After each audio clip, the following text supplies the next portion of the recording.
Hi guys, welcome back to my channel. I am Christy. Thank you for being here. I am just checking out all of the things behind me because this is my office, but I actually do like a lot of fun for me projects in here too. Like I love antique French furniture, so I will buy it and like restore it.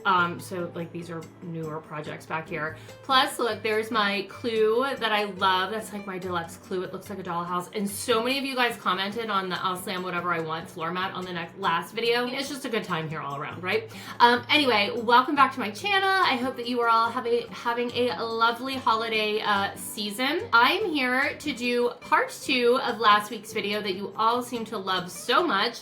And that was answering the questions that Mack Z Boss would ask the cast of Dance Moms if she could. I did part 1 last week. If you missed it, definitely go back and check it out. It's linked below. I am here back answering more random questions. I know she had a ton. Some were general cast questions, some were specific for different cast members, some were for the moms, some were for the girls. So I just took a screenshot of any that I thought were relevant to me, and I have them, and I'm just randomly picking them and answering them, and hopefully giving you some of that insider baseball or hot tea that you all so desperately love from the show. Okay, we interrupt this video because I had to run up and get Chloe's bed made because she's on her way home for the holidays, and I have a special surprise for her this time because I washed everything in my new favorite detergent, laundry sauce.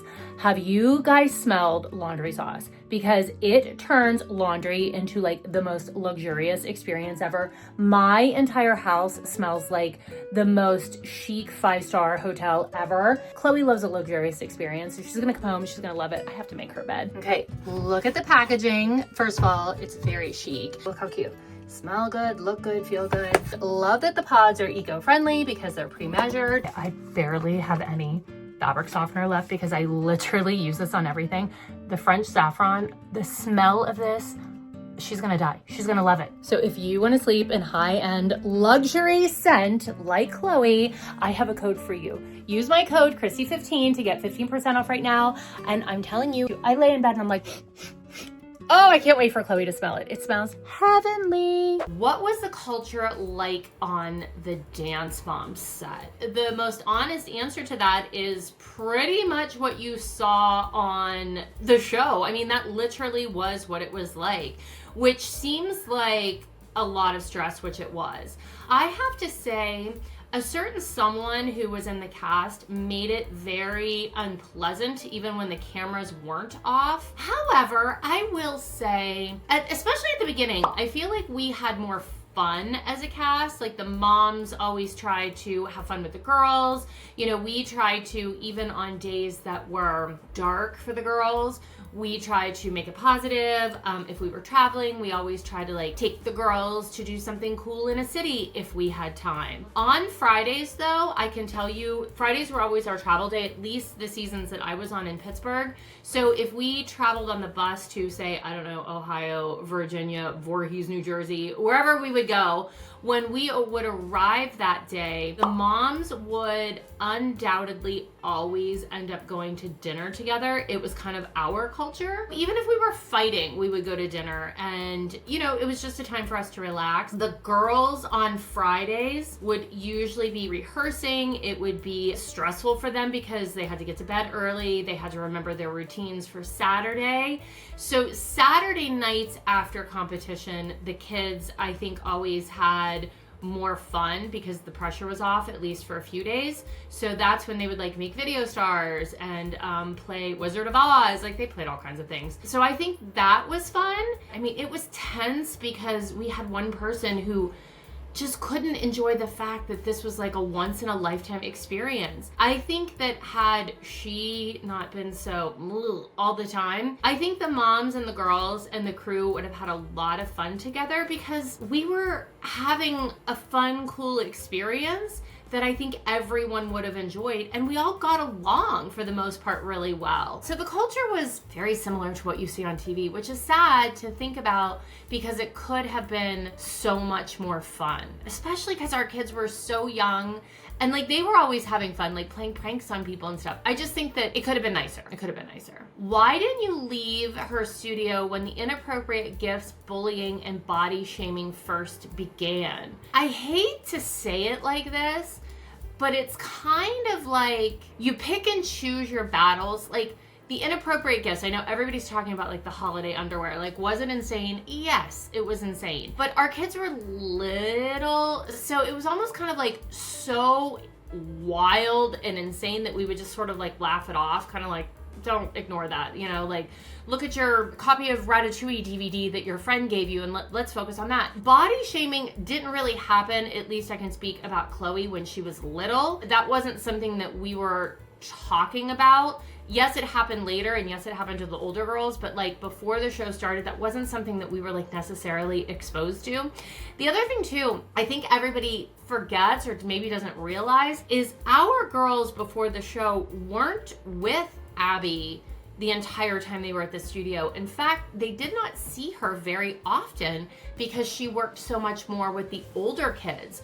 So the teachers at the studios that our kids were exposed to more were like their tap teacher, their ballet teacher, their acro, their jazz teacher, their legs and feet, jumps and turns. Like they worked with her very little during the week. It was all of the other teachers. So like Miss Janine taught Chloe how to turn. Chloe loved Janine. You know what I mean? So our exposure to like all of the negativity wasn't as much as or in your face as when we were on the show. Is that the perfect answer and doesn't make excuses for us keeping our kids there? No, but I also think times were slightly different, and I also think it gives you a little bit of context or maybe a little bit of an explanation why it didn't bother us as much, because our kids were little and they weren't as targeted. I hope that makes sense, and I'm sure I'll have a lot of people jumping in the comments and like arguing with me, but that is the truth of it, and whether that's right or wrong, that's the truth. When did Abby's teaching tactics begin to concern you? Again, this kind of is already, I've sort of answered this in this last question. We weren't exposed to her that much. The teaching tactics and the stuff that really began to concern me was when I was on the show and under contract to stay on the show. I would have told you 100%, like, had those things been happening directly to my daughter when there wasn't a contract in place, I would have not put up with that. But it didn't get as bad until there was really like a very difficult way out. Did I see things that were bothersome with the older kids?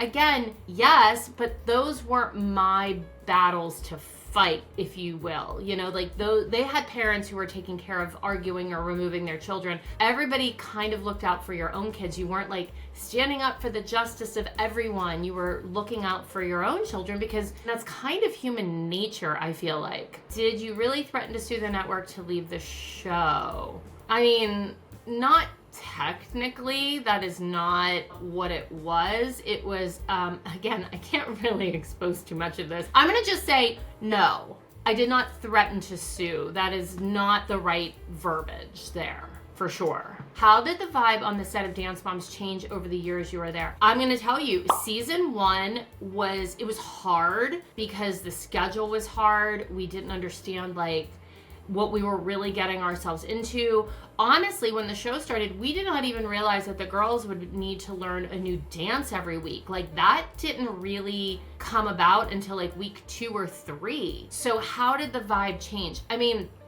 I think season 1, everyone was just like kind of having fun, and we were like, wow, this is a weird, wild experience, and we're all kind of in this together. It was more laughter. Yes, there were fights, but it wasn't as dark. I think as the show became more successful, people's agendas changed. People saw like what they could get away with, how they could manipulate things. I definitely think it got way, way darker. And I mean, something that was said to me all the time is I would push back and say like, well, why are you allowing X, Y, and Z to happen? Sometimes the answer I would get would be, well, we don't want to fight with her either. So it's easier for us to just give in to her and let her do what she wants. And then you guys kind of deal with her. So instead of like from a production side of things, arguing on our behalf, they would take the easier road and not fight with Abby, and then about stuff that we were concerned about, let her get her way with them, and then we would be stuck fighting about it on camera. If you listen to Back to the Bar, Kelly and I say this every week, where sometimes she's saying things about us and we're like, that's not true. Like, why are you here if you don't agree with the way I'm teaching? Well, because I'm under contract. So, but she got to say those things, and it was very frustrating. Very, very frustrating. Is there a scene so fake that we realize, or we thought everyone would realize how fake it was? I mean, yes, there's plenty of them, but for me, the scene, I don't even know if it aired, that I think is so fake that I'm like, who is gonna believe? Is when Kelly and I hired a private investigator to investigate if Jill had costumes that were worn on stage before. That to me is one of the stupidest things that we could have ever done. I would have never done it. And where on earth is a private investigator going to investigate like costume wear on stage? And P.S. by the way, when we went to his office, it was literally the office of a gym, like a workout gym, like an executive building downtown. It was like an executive gym, and he was in an office building. I don't even know if he was an actor. He might have been a private investigator. He could have been an actor. Who knows? All I know is I did not hire a private investigator. And furthermore, the biggest piece of information he gave us is that Jill's dog didn't have a license. And they were like, can you use this on TV? And I'm like, no, I'm not talking about Jill's unlicensed dog on TV. Like, this is next level stupid. Do you remember the producers having any plots to create drama that failed miserably?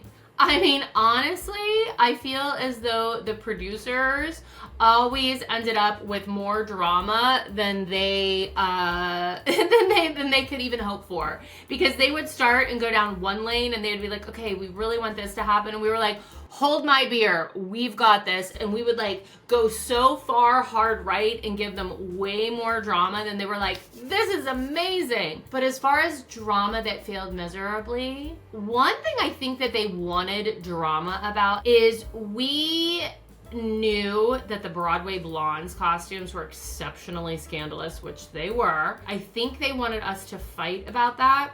And we were like, we are not fighting about that this week. Like, there were so many other things that we had either just fought about or that we were concerned about. We made a collective decision, like off camera. We were like, we're not talking about that. And so we didn't make a big deal of it. We just let it go. And now every time I see it, I'm like, ugh, because I do think that they're exceptionally scandalous, but we foiled their evil, dastardly little plan. All right, well, that is it for me for this week's video. Make sure that you follow my Instagram and TikTok, and also check out Back to the Bar. Leave me a comment below what question you wish you could ask the cast, and I will see you back here next week.